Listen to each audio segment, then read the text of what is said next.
बंधु मैंने आजिर यह कार्यक्रम को आपण मानक स्वागत। आजिर यह कार्यक्रमटी कर्कट राशि व्यक्तिशेष मान बहुत गुरुत्वपूर्ण अटे, बहुत ही खास अटे। बंधु मैंने आपण जो मानसिक अशांति एवं असुरक्षित भावना अनुभव करुछंती ताहा अगस्ट 12 तारिख 2026 राति रे शीर्ष रे पहुंचीबाकु जाउछि। एई सूर्य पराग आपणकर निज राशि कर्कट राशि विशेष करी अश्लेषा नक्षत्र रे हेबा पई जाउछि। केवल यह एक ज्योतिर्विज्ञान घटना नुहे, यह आपणक जीवन पई एक कठिन पुनः स्थापन प्रतिनिधित्व करे। आपण जेकोसी भी क्षेत्र रे थांतु ना कहीं आपणकर निष्पत्ति नेबार क्षमता एवं अधिक चिंता करिबार प्रवृत्ति आपणकर सबुठारु बड़ चैलेंज हेबाकु जाउछि। एही सूर्य पराग आपणकर प्रथम भावरे संघटित हेबो एवं अश्लेषा नक्षत्रर शक्ति गुप्त एवं रहस्यमय। एही समय आपणकर निकटतम लोक किंबा सबुठारु निकटतम जिनिस सबुठारु बड़ विपद सृष्टि करि पारंती। आपणक मूलदुआ तोहलिबाकु जाउछि, तथापि यह विनाश पाई नुहे, बरं आपणक भितरे लुचि रहितिबा विषाक्त पदार्थ को सफा करिबा एवं एक विशाल परिवर्तन आनिबा पाई सतर्क रुहंतु, कारण दृश्य गुड़िक प्रतारणापूर्ण। बंधु मैंने एही मासरे शनि बक्री गोचर करुछंती। राहु मीन राशि रे आपणकर नवम भावरे गोचर करुछंती एवं केतु कन्या राशि रे आपणकर द्वितीय भावरे गोचर करुछंती। एही संरचना गुड़िक कर्म शुद्धिर एक अनन्य चक्र आरंभ करुछि। बंधु माने अगस्ट 12 तारिख रे हेबाकु थिबा सूर्य ग्रहण उपरे ध्यान दियंतु। जदिओ एही सूर्य पराग भारत रे दृश्यमान हेबो नाही, किंतु ज्योतिष दृष्टिकोणरू महाजागतिक शक्तिर एक विशाल उष्मता प्रत्येक 12टी जाकर राशिर व्यक्ति विशेष मानकर मन एवं जीवन उपरे गभीर प्रभाव पकाइब। तेणु आसंतु एहाकु गभीर भावरे बुझिबाकु चेष्टा करिबा। कर्कट राशि हेउछि जल तत्वर राशि। आपणकर भावना सहानुभूति एवं सुरक्षा भावनार प्रतीक। तथापि एही राशि मध्यरे हमको अश्लेषा नक्षत्र विचार करबाकू पड़िबो। अश्लेषा नक्षत्रर अधिपति हेउछंती बुध। एहार प्रकृति सर्परूपी, गभीर भावरे गुंडित एवं उत्तेजित हेले विषाक्त होई पारे। अगस्ट 12 तारिख रे 4टी ग्रह सूर्य, चंद्र, गुरु एवं बुध कर्कट राशि रे एक महासंयोग घटुछि, जहाँकि आपणकर प्रथम भावरे। सूर्य अहंकार को प्रतिनिधित्व करुथिबा एवं द्वितीय भावर अधिपति। चंद्र मन को प्रतिनिधित्व करुथिबा एवं आपणकर प्रथम भावर अधिपति। उभय ग्रहण समय अश्लेषा नक्षत्रर तीव्र विषाक्त प्रभाव रे अछंती। एही समय ज्ञानर अधिपति आपणकर नवम एवं षष्ठ भावर अधिपति गुरु एठारे उपस्थित अछंती। बुध आपणकर बुद्धि एवं जोगाजोगर ग्रह तृतीय भाव एवं द्वादश भावर अधिपति मध्य चतुर्थ भावरे गोचर करुछंती। जेहेतु एही तीव्र पराग प्रथम भावरे आपणकर व्यक्तित्वर भावरे घटुछि, तो आपणकर मन आपणकर आत्मा अश्लेषार जालरे फसिजिबे। जेतेबेले आपणकर बुद्धि एवं ज्ञान पोष्या द्वारा प्रदान करा जाइथिबा स्थिरता खोजिबे, यह केबे घटिब? ग्रहण दिन ठारू एहार प्रभाव 45 दिन पर्यंत रहिब, कारण राहु केतु अक्ष आपणकर प्रथम एवं द्वितीय भाव को एक्टिवेट करुछि एवं चंद्र आपणकर लग्नर अधिपति निजे ग्रहण द्वारा पीड़ित।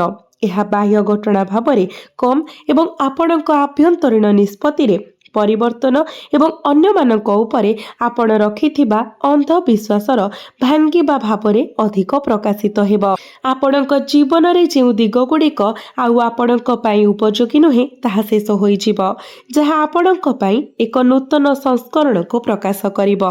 आपणकर अंतर्ज्ञान उपरे विश्वास रखंतु, किंतु कोनोसी बड़ निष्पत्ति नेबा पूर्वरु तथ्य जांच करबाकू निश्चित करंतु।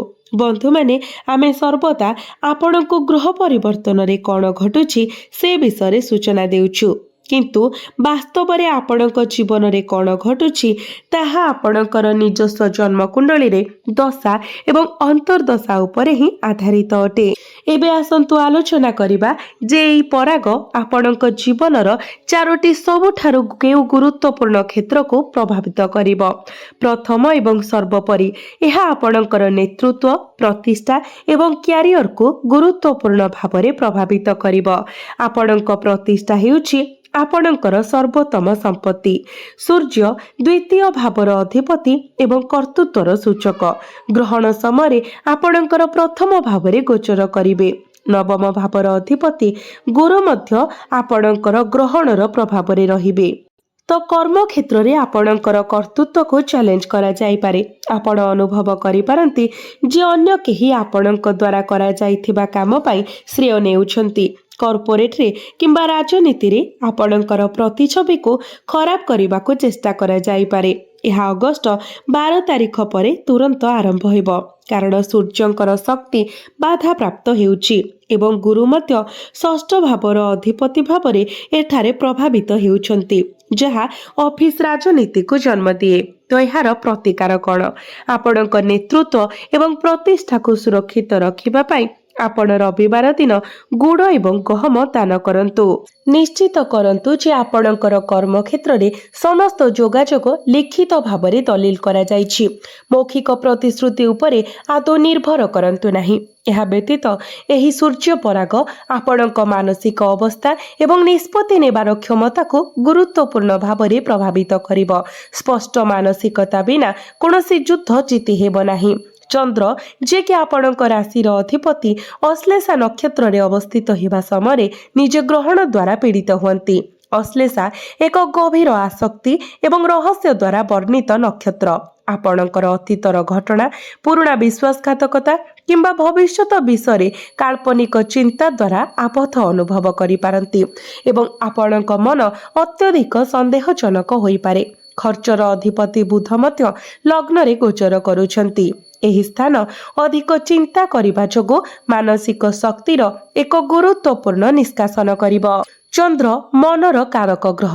ରାହୁ ଏବଂ କେତୁଙ୍କର ପ୍ରଭାବରେ ନିଜର ଶକ୍ତି ହରାଇବା ହେତୁ ଗ୍ରହଣ ଦିନ ଏବଂ ପାଖାପାଖି 15 ଦିନ ସମୟ ମଧ୍ୟରେ ଏହାର ପ୍ରଭାବ ସର୍ବାଧିକ ହେବ। ମାନସିକ ଶାନ୍ତି ଫେରି ପାଇବାର ଏକ ପ୍ରତିକାର ଭାବରେ ଆପଣ ପ୍ରତ୍ୟେକ ସୋମବାର ଦିନ କ୍ଷୀର ଏବଂ ଜଳ ବ୍ୟବହାର କରି ଶିବଲିଙ୍ଗ ଉପରେ ଅଭିଷେକ କରାନ୍ତୁ। ପ୍ରତ୍ୟେକ ଦିନ ଅତି କମ୍ରେ 108 ଥର ଓମ୍ ସୋମ୍ ସୋମାୟ ନମଃ ମନ୍ତ୍ର ଜପ କରନ୍ତୁ। ଯେତେବେଳେ ଆପଣଙ୍କର ମନ ସବୁଠାରୁ ଅଧିକ ଦ୍ୱନ୍ଦ୍ୱ ଅନୁଭବ କରେ, କୌଣସି ନିଷ୍ପତ୍ତିକୁ କିଛି ସମୟ ପାଇଁ ସ୍ଥଗିତ ରଖନ୍ତୁ, ବିଶେଷ କରି ଗୋଟିଏ କିମ୍ବା 2 ଦିନ ପାଇଁ। ତୃତୀୟତଃ, ଏହି ଗ୍ରହଣ ଆପଣଙ୍କର ଆର୍ଥିକ ପରିବେଶ ଏବଂ ନିବେଶ ଉପରେ ଏକ ବଡ଼ ପ୍ରଭାବ ପକାଇବ। ନଗଦ ପ୍ରବାହ ହେଉଛି ବ୍ୟବସାୟ ଏବଂ ଜୀବନର ଅମ୍ଳଜାନ। ଧନଭାବର ଅଧିପତି ସୂର୍ଯ୍ୟ ଲଗ୍ନରେ ପୀଡ଼ିତ। ଗୁରୁ ଏବଂ ବୁଧ, ଯିଏକି ଆପଣଙ୍କର ଷଷ୍ଠ ଏବଂ ଦ୍ୱାଦଶ ଭାବର ଅଧିପତି, ମଧ୍ୟ ଲଗ୍ନରେ ଅବସ୍ଥିତ। ଏହା ସିଧାସଳଖ ନଗଦ ପ୍ରବାହରେ ହଠାତ୍ ବାଧା ସୃଷ୍ଟି କରିପାରେ। ଆପଣ କରିଥିବା ପ୍ରମୁଖ ନିବେଶ ଉପରେ ରିଟର୍ଣ୍ଣ ପାଇବାରେ ବିଳମ୍ବ ହୋଇପାରେ କିମ୍ବା ଆପଣଙ୍କର ପାଣ୍ଠି ଆଇନଗତ ଜଟିଳତାରେ ଫସିପାରେ। ଏହା ଅଗଷ୍ଟ ଏବଂ ସେପ୍ଟେମ୍ବର ଶେଷ ମଧ୍ୟରେ ଘଟିବାର ସମ୍ଭାବନା ଅଛି, କାରଣ ଧନ ଭାବର ଅଧିପତି ପୀଡ଼ିତ ଅଛନ୍ତି ଏବଂ ଖର୍ଚ୍ଚ ଭାବର ଅଧିପତି, ଯିଏକି ବୁଦ୍ଧିର ଗ୍ରହ, ଆପଣଙ୍କର ଯୁକ୍ତି ଉପରେ ଏକ ଦୃଢ଼ ପ୍ରଭାବ ପକାଇଛନ୍ତି, ଯାହା ଫଳରେ ଖରାପ ଆର୍ଥିକ ନିଷ୍ପତ୍ତି ନେବାର ସମ୍ଭାବନା ବହୁତ ବଢ଼ିଯାଏ। ପ୍ରତିକାର ଭାବରେ ଆପଣ ଏକ ମୁକ୍ତା ପିନ୍ଧିପାରିବେ। ଏକ ଶୁଦ୍ଧ ଉଚ୍ଚମାନର ମୁକ୍ତା ପିନ୍ଧିବା ଆପଣଙ୍କ ନିଷ୍ପତ୍ତି ନେବାର କ୍ଷମତାକୁ ବୃଦ୍ଧି କରିବ। ବନ୍ଧୁମାନେ, ଏହା ଆପଣଙ୍କର ବୁଦ୍ଧି ଏବଂ ମନ ଉଭୟକୁ ସନ୍ତୁଳିତ ରଖିବ। ତଥାପି ଏହି ସମୟ ମଧ୍ୟରେ କିଛି ନୂଆ ଇନଭେଷ୍ଟମେଣ୍ଟ କରିବା କିମ୍ବା କାହାକୁ ଟଙ୍କା ଋଣ ଦେବାରୁ ଦୂରେଇ ରୁହନ୍ତୁ। ବିପଦଗୁଡ଼ିକୁ ସତର୍କତାର ସହ ହିସାବ କରିବା ପରେ ହିଁ ଆଗକୁ ବଢ଼ନ୍ତୁ। ପରବର୍ତ୍ତୀ ସମୟରେ ଏହି ସୂର୍ଯ୍ୟ ପରାଗ ଆପଣଙ୍କର ପାର୍ଟନରସିପ୍ ଏବଂ ସମ୍ପର୍କକୁ ପ୍ରଭାବିତ କରିବ।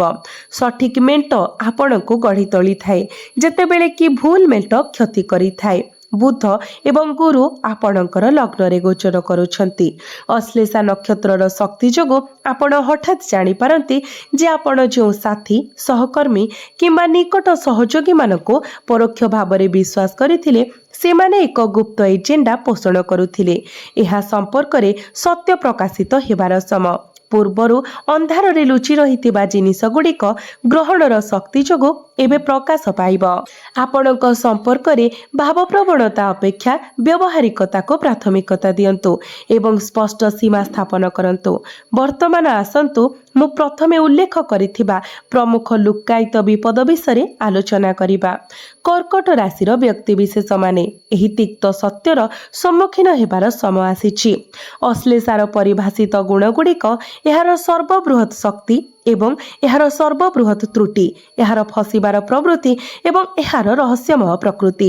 ଏଥିରେ ଏହି ସୂର୍ଯ୍ୟପରାଗର ସର୍ବବୃହତ୍ ବିପଦ ରହିଛି। ଲୁକ୍କାୟିତ ପରିଣାମ କୌଣସି ବାହ୍ୟ ଶତ୍ରୁ ନୁହେଁ, ବରଂ ଭାବପ୍ରବଣ ହେରଫେର। ଆପଣଙ୍କ ଚାରିପାଖରେ କେହି ଜଣେ ଥାଇପାରନ୍ତି, ଜଣେ ନିକଟତମ ସହଯୋଗୀ, ସାଥୀ, ବନ୍ଧୁ କିମ୍ବା ସମ୍ପର୍କୀୟ, ଯିଏ ଆପଣଙ୍କ ସହାନୁଭୂତିକୁ ଏକ ଅସ୍ତ୍ର ଭାବରେ ବ୍ୟବହାର କରନ୍ତି। ସେମାନେ ଆପଣଙ୍କୁ ଭାବପ୍ରବଣ ଭାବରେ ବାନ୍ଧିବାକୁ ଏବଂ ଆପଣଙ୍କର ଦୁର୍ବଳ ସ୍ଥିତିଗୁଡ଼ିକୁ ଶୋଷଣ କରିବାକୁ ଚେଷ୍ଟା କରିପାରନ୍ତି। ଯେହେତୁ ଷଷ୍ଠ ଏବଂ ଦ୍ୱାଦଶ ଭାବର ଅଧିପତି ଆପଣଙ୍କର ପ୍ରଥମ ଭାବରେ ଗୋଚର କରୁଛନ୍ତି, ଆପଣଙ୍କ ବିରୁଦ୍ଧରେ ଯେକୌଣସି ଯୋଜନା ହୁଏତ ଆପଣଙ୍କର ନିଜର କର୍ମକ୍ଷେତ୍ର କିମ୍ବା ଘର ମଧ୍ୟରେ କିମ୍ବା ଆପଣଙ୍କ ନିକଟତମ ବ୍ୟକ୍ତିଙ୍କ ଠାରୁ ଆରମ୍ଭ ହେଉଛି, ଯିଏ ଆପଣଙ୍କୁ ସେମାନଙ୍କ ବିନା ଅସମ୍ପୂର୍ଣ୍ଣ ଅନୁଭବ କରାଉଛି। ବାସ୍ତବରେ କିନ୍ତୁ ସେମାନେ ଉଇ ପରି ଆପଣଙ୍କର ଶକ୍ତି ଏବଂ ସମ୍ବଳକୁ ଗ୍ରାସ କରୁଛନ୍ତି। ତେଣୁ ଭୁଲରେ ବି କାହା ଉପରେ ଅନ୍ଧ ଭଳି ବିଶ୍ୱାସ କରନ୍ତୁ ନାହିଁ। ଆପଣଙ୍କର ଅନ୍ତର୍ନିହିତ ପରିସରକୁ ଯାଞ୍ଚ କରନ୍ତୁ ଏବଂ ଯେଉଁମାନେ କେବଳ ଆପଣଙ୍କ ଠାରୁ ନେବା ପାଇଁ ଆପଣଙ୍କ ଜୀବନରେ ଅଛନ୍ତି, ସେମାନଙ୍କୁ ଯିବାର ବାଟ ଦେଖାଇ ଦିଅନ୍ତୁ। ତ କର୍କଟ ରାଶିର ବ୍ୟକ୍ତିବିଶେଷମାନେ 12 ଅଗଷ୍ଟ 2026ରେ ଏହି ସୂର୍ଯ୍ୟପରାଗ ଆପଣଙ୍କ ପାଇଁ ଏକ ଚେତାବନୀ ଏବଂ ସୁଯୋଗ ଉଭୟ ଭାବରେ କାର୍ଯ୍ୟ କରିବ। ଏହା ଭୟର ସମୟ ନୁହେଁ, ବରଂ ଆପଣଙ୍କର ଆଖି ଖୋଲିବାର ସମୟ। ବ୍ରହ୍ମାଣ୍ଡ ସବୁକିଛି, ମିଥ୍ୟା ସମ୍ପର୍କ, ମିଥ୍ୟା ଢାଞ୍ଚା ଏବଂ ଯେକୌଣସି କୃତ୍ରିମ ସମ୍ପର୍କ କାଢ଼ି ନେଉଛି, ଯାହା ଆପଣଙ୍କୁ ଆଗକୁ ବଢ଼ିବାରୁ ଅଟକାଉଥିଲା।